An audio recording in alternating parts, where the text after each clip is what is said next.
আসসালামু আলাইকুম। এই ভিডিওতে আমরা এলএস ক্যাশ এবং এনজিংসের ক্যাশিং টেকনোলজি নিয়ে বেসিক কিছু কথাবার্তা বলবো। অলরেডি আমরা এলএস ক্যাশ নিয়ে একটা ভিডিও করা হয়েছে, এলএস ক্যাশের প্লাগইন ইনস্টলেশন এবং সেটার কনফিগারেশন নিয়ে। এখন আমরা এনজিংসের সাথে এটার তফাৎটা দেখার চেষ্টা করব। বেসিক কিছু ইনফরমেশন এই ভিডিওতে থাকবে। আমরা একটা টিউটোরিয়াল ওপেন করে নিচ্ছি। ওই টিউটোরিয়ালে আমরা এলএস ক্যাশ এবং এনজিংস দুটো নিয়েই কথা বলেছি এবং কম্পেয়ার করার চেষ্টা করেছি। আমি ওপেন করে নিচ্ছি টিউটোরিয়ালটা। আচ্ছা, প্রথমে আমরা এলএস ক্যাশ সম্পর্কে একটু জানবো। এলএস ক্যাশটা খুবই পাওয়ারফুল এবং বিল্ট ইন একটা ক্যাশিং টেকনোলজি, যেটা লাইট স্পিড ওয়েব সার্ভারের সাথে থাকে। It offers excellent performance optimization features specially for dynamic content. মানে ডাইনামিক কন্টেন্টের ক্ষেত্রে খুব ভালো আমার অপটিমাইজেশন ফিচারগুলো প্রোভাইড করে এবং মোস্ট লাইকলি এটা আসলে সিএমএস এর সাথে সবচেয়ে ভালো কাজ করে, যেমন ওয়ার্ডপ্রেস, জুমলা, ম্যাজেন্টো এই সিএমএস গুলোর সাথে সবচেয়ে ভালো পারফর্ম করে। আচ্ছা, এখন এর ফিচারগুলো সম্পর্কে একটু জানি। Built in cache for LS WS, এটা আমরা আগেই বললাম যে LS cache is a tightly integrated with the LiteSpeed web server. আমরা যারা LiteSpeed web server use করতেছি তারা কিন্তু আলটিমেটলি ওই লাইট স্পিড ক্যাশ যেটা সেটা ইন্টিগ্রেটেড ওয়েতেই সেখানে পাচ্ছি, যেটা কিনা আমাদের এই সার্ভারের লোড এবং রেসপন্স টাইম কমানোর জন্য খুবই দরকারি। Advanced cache management supports advance cache policies including private and public caching, purging by tags and URL. আচ্ছা, তারপর plugin ecosystem offers plugins for popular CMSs. প্রত্যেকটা সিএমএস এর জন্য কিন্তু আমাদের এই লাইট স্পিডের ভালো ভালো প্লাগইন আছে, ঠিক আছে, which makes it easy to configure and optimize caching without deep technical knowledge. এক্ষেত্রে আমরা যদি আমাদের কোনো ওই ধরনের টেকনিক্যাল নলেজ নাও থাকে, এক্সটেন্সিভ টেকনিক্যাল নলেজ না থাকলেও আমরা কিন্তু এই প্লাগইন ইউজ করে আমরা আমাদের কন্টেন্টগুলোকে কিন্তু আমরা অপটিমাইজ করতে পারবো, ক্যাশিং করতে পারবো। এজ সাইড ইনক্লুডস, যেটাকে আমরা ইএসআই বলতেছি, always partial page allows partial page caching which is useful for sites with dynamic content. এটা পার্শিয়ালি পেজ ক্যাশ করে, এটা বেশি ইউজফুল হয় ডাইনামিক কন্টেন্টের ক্ষেত্রে, যেগুলো বারবার চেঞ্জ হয়। HTTP2 and HTTP3 supports. তো লাইট স্পিড সার্ভারটা এই মডার্ন টেকনোলজি দুইটাকেই সাপোর্ট করে, দুই প্রোটোকলকেই সাপোর্ট করে এবং এটা ইনশিওর করে যে আমাদের কানেকশনগুলো যেন মোর সিকিউর হয় এবং ফাস্টার হয়। Security features includes built in deeds protection, recaptcha and other security enhancement. এর বাইরেও আরও অনেক সিকিউরিটি ফিচার এলএস ক্যাশ প্রদান করে থাকে। আচ্ছা, এবার জানবো আমরা ইউজ কেসেসগুলো কী কী, মানে কোথায় কোথায় আমরা ইউজ করতে পারি। Ideal for websites using CMSs like WordPress, Joomla, Magento and similar platform. Maximum ক্ষেত্রে আমরা দেখে আসতেছি সিএমএস এর সাথেই এটা সবচেয়ে ভালো কাজ করে এবং এই ধরনের সিএমএসগুলো যেমন ওয়ার্ডপ্রেস, জুমলা, ম্যাজেন্টো এই টাইপের যে প্ল্যাটফর্মগুলো আছে সেগুলোতে ভালো কাজ করে। Best suited for website requiring high performance and scalability, particularly e commerce site with dynamic content. এটা সবচেয়ে ভালো পারফর্ম করে ই কমার্স সাইটের সাথে, যেখানে ডাইনামিক কন্টেন্ট থাকে অনেক। তো এইটা গেল মোটামুটি একটা ওভারভিউ আমাদের এলএস ক্যাশ সম্পর্কে। এবার আমরা এনজিংস ক্যাশিং টেকনোলজিটা সম্পর্কে একটু জানবো। Nginx is a high performance web server reverse proxy server known for its stability, rich feature set and low resource consumption. আচ্ছা, এটার বড় একটা সুবিধা গিয়ে এটা খুবই স্কেলেবল টাইপের, ঠিক আছে, আর আলটিমেটলি এটার প্রচুর ফিচার এবং এটা রিসোর্স খুব কম কনজাম্পশন করে। মানে সিপিইউ রিসোর্স বলেন, র্যাম রিসোর্স বলেন, সার্ভারের এই রিসোর্সগুলো খুব কম নিয়ে পারফর্ম করে আর কি। With the addition of HTTP2 and HTTP3, Nginx can offer faster web performance and more secure connections. আচ্ছা, এর ফিচারগুলো আমরা আলাদাভাবে জানবো। High concurrency, efficient handling of a large number of simultaneous connection, যেটা আমরা বললাম যে সিমালটেনাসলি অনেক কানেকশন সে হ্যান্ডেল করতে পারে এবং এই কারণে সে হাই ট্রাফিক ওয়েবসাইটগুলো ম্যানেজ করতে পারে খুব সহজে।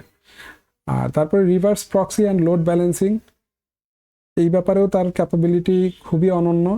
সে লোড ব্যালেন্সিংও করতে পারে, রিভার্স প্রক্সি সাপোর্ট করে সে। Flexibility can be used as a web server, proxy server, mail server and load balancer. Flexibility আছে, আমরা যে কোনো ওয়েতে একে ইউজ করতে পারি। HTTP2 অ্যান্ড HTTP3 সাপোর্ট, এটা এলএস ক্যাশের মতোই আলটিমেটলি দুইটা প্রোটোকলই সাপোর্ট করে এবং লোড টাইম এবং ইউজার এক্সপিরিয়েন্স বাড়ায় দেয়। কাস্টমাইজেবিলিটি, এলএস ক্যাশের সাথে এটার সবচেয়ে বড় ডিফারেন্সটা হচ্ছে কাস্টমাইজেবিলিটি। এটা হাইলি কাস্টমাইজেবল এবং আপনি প্রচুর পরিমাণে কাস্টমাইজ করতে পারবেন, এবং যত কাস্টমাইজ করবেন আপনি তত এটার পারফরমেন্স ভালো পাবেন। আচ্ছা, cache management offers fast and efficient static and dynamic content caching, though it may require more manual configuration compare to LS cache. মানে আমরা এটাতে অনেক কিছু কনফিগার করতে পারবো, যেটা আমরা এলএস ক্যাশে হয়তো বা অটোমেটেড হচ্ছে, বাট এইটার ক্ষেত্রে আমরা ম্যানুয়াল করতেছি এবং অনেক কিছু করতে পারবো কনফিগার। এলএস ক্যাশের চেয়েও অনেক কিছু বেশি কনফিগার করতে পারবো যদি আমাদের ওই নলেজটা থাকে। আচ্ছা, ইউজ কেসেসটা কি আমাদের? Suitable for a variety of web application from simple static site to complex web application. সব ধরনের ওয়েব অ্যাপ্লিকেশনের জন্য আমাদের এটা স্যুট করবে, ছোট থেকে বড়। Often used in microservices architecture and for application require load balancing and reverse proxying.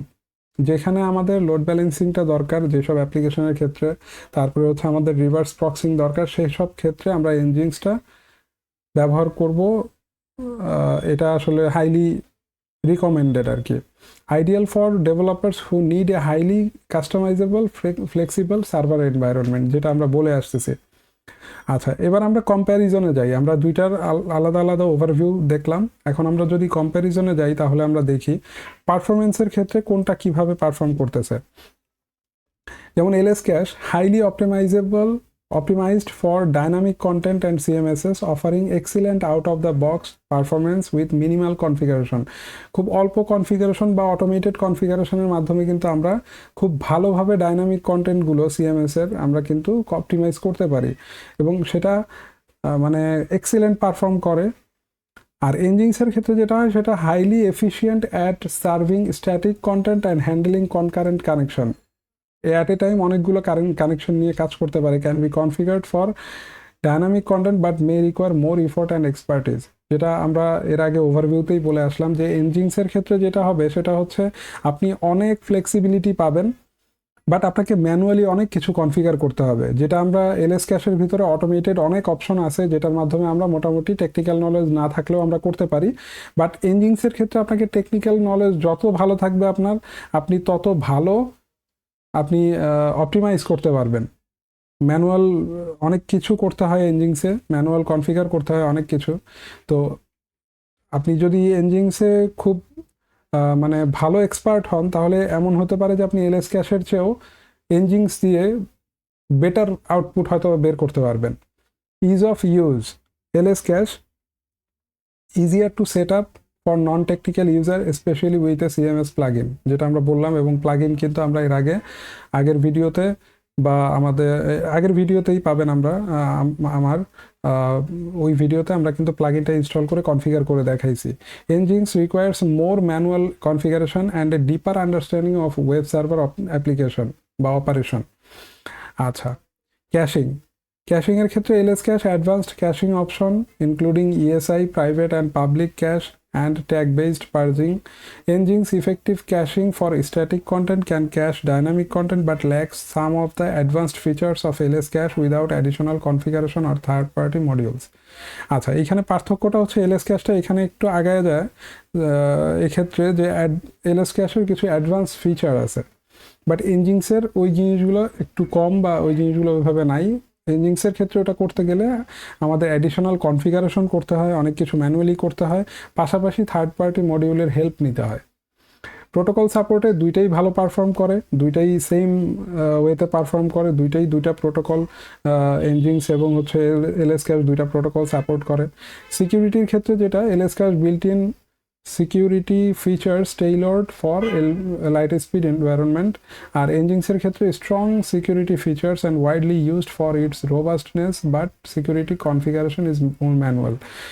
তার মানে কি আমরা এনজিংসকে এখানেও আগায় রাখতে পারি, বাট এইখানেও আমাদের কনফিগারেশনটা হচ্ছে টোটালি ম্যানুয়াল। আপনি যদি ম্যানুয়ালি কনফিগার করতে পারেন, সিকিউরিটি আপনি টপ নচ দিতে পারবেন।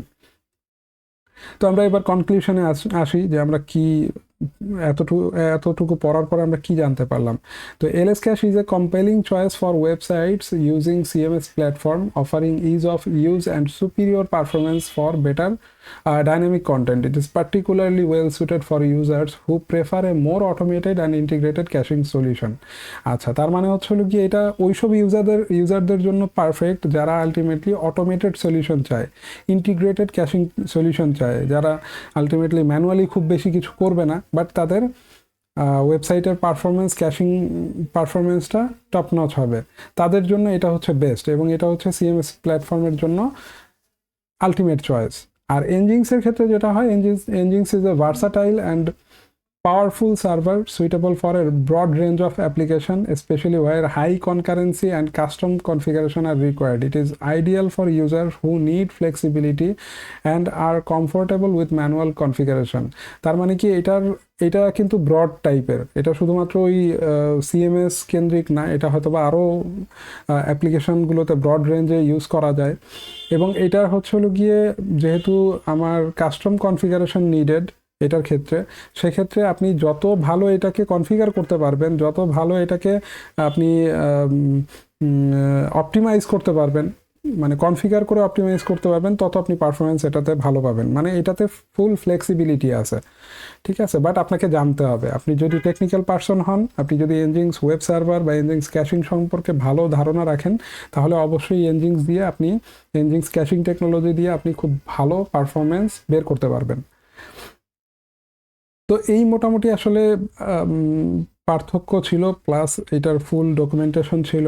আপনারা নিশ্চয়ই বুঝতে পারছেন যে আলটিমেটলি এলএস ক্যাশটা হচ্ছে, আমরা যদি ওইরকম টেকনিক্যাল নলেজ আমাদের না থাকে, সেক্ষেত্রেও যদি আমরা মোটামুটি ভালো একটা টপ নচ পারফরমেন্স চাই ক্যাশিং টেকনোলজি দিয়ে, সেক্ষেত্রে আমরা এলএস ক্যাশে যাব, লাইট স্পিড ওয়েব সার্ভার থাকবে। আর আমরা যদি এমন হয় যে আমরা খুব টেকনিক্যালি খুব সাউন্ড, আমরা এনজিংস নিয়ে অনেক কিছু জানি, এনজিংস ওয়েব সার্ভার সম্পর্কে অনেক কিছু জানি, সেক্ষেত্রে আমরা যেটা করতে পারি, আমরা এলএস ক্যাশে না গিয়ে বা লাইট স্পিড ওয়েব সার্ভারে না গিয়ে এনজিংস ওয়েব সার্ভার ইউজ করব, এবং এনজিংসের যে ক্যাশিং টেকনোলজিটা আছে সেটা আমরা ইউজ করব। সেক্ষেত্রে আমরা ম্যানুয়ালি অনেক কিছু কনফিগার করতে হবে, বাট আমাদের যদি সেটা জানা থাকে, আমাদের যদি ওই আইডিয়া থাকে, তাহলে আমরা মানে এই এনজিংস ক্যাশিং টেকনোলজি দিয়ে আমরা অনেক বেটার পারফর্ম করে দেখাতে পারবো। তো যাই হোক, এই ছিল মোটামুটি এলএস ক্যাশ এবং এনজিংস সম্পর্কে যতটুকু আমার বেসিক ধারণা দেওয়ার কথা ছিল ততটুকু আমি দিলাম। এর বাইরেও আপনারা স্টাডি করবেন, এটা সম্পর্কে আরও এক্সটেন্সিভ ওয়েতে জানার ট্রাই করবেন। সামনে নতুন কোনো টিউটোরিয়াল নিয়ে আবার আপনাদের সাথে দেখা হবে। সেই পর্যন্ত ভালো থাকবেন, সুস্থ থাকবেন। আল্লাহ হাফেজ।